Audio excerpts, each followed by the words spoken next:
One night, Henry and Gordon were alone with James. Although the Fat Controller was beginning to think well of him, whenever a chance came, the other engines would talk of nothing but bootlaces. "Remember the time one had to be used to get you out of trouble, James," they would tease. James tried to get his own back, talking about engines who got shut up in tunnels and stuck on hills. But they wouldn't listen. "You talk too much, little James," said Gordon. "A fine, strong engine like me has something to talk about. I'm the only engine who can pull the express. When I'm not there, they need two engines. Think of that. I've pulled expresses for years and have never once lost my way. I seem to know the right line by instinct."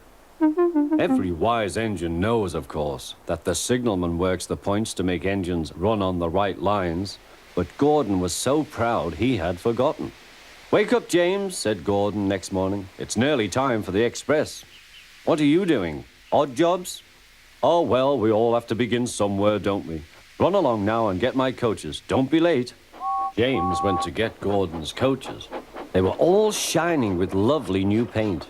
He was careful not to bump them, and they followed him smoothly into the station, singing happily, "We're going away, we're going away." "I wish I was going with you," said James. "I should love to pull the express and go flying along the line." Gordon, with much noise and blowing of steam, got ready to back onto the train.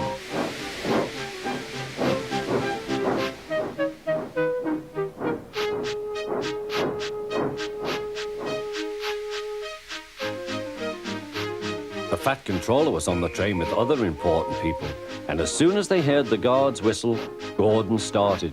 Look at me now," he puffed, and the coaches glided after him. "Poop, poop, poop, poop, poop. Goodbye, little James. See you tomorrow." James watched the train disappear and then went back to work. He pushed some trucks into their proper sidings and went to fetch the coaches for another train. James had just brought the coaches to the platform when he heard a mournful noise.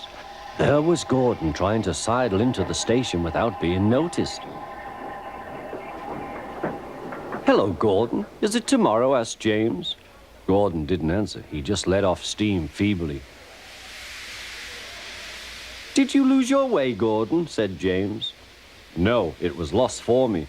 I was switched off the main line onto the loop. I had to go all round and back again." "Perhaps it was instinct," said James. Meanwhile, all the passengers hurried to the booking office. "We want our money back," they shouted. But the Fat Controller climbed on a trolley and blew the guard's whistle, so loudly that they all stopped to look at him. Then he promised them a new train at once. "Gordon can't do it," he said. "Will you pull it for us, James?"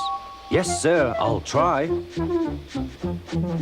So James was coupled on and everyone got in. "Do your best, James," said the Fat Controller. Come along, puffed James. You're pulling us well, sang the coaches.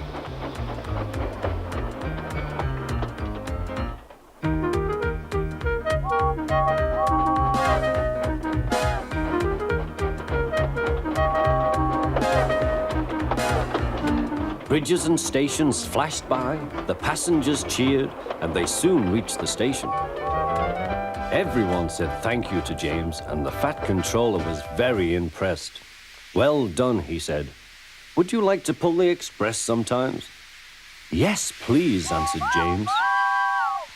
Next day, when James came by, Gordon was pushing trucks. "I like some quiet work for a change," he said. "I'm teaching these trucks manners. You did well with those coaches, I hear." "Good, we'll show them."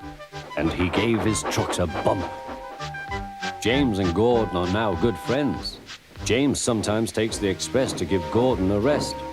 Gordon never talks about bootlaces, and they are both quite agreed on the subject of trucks.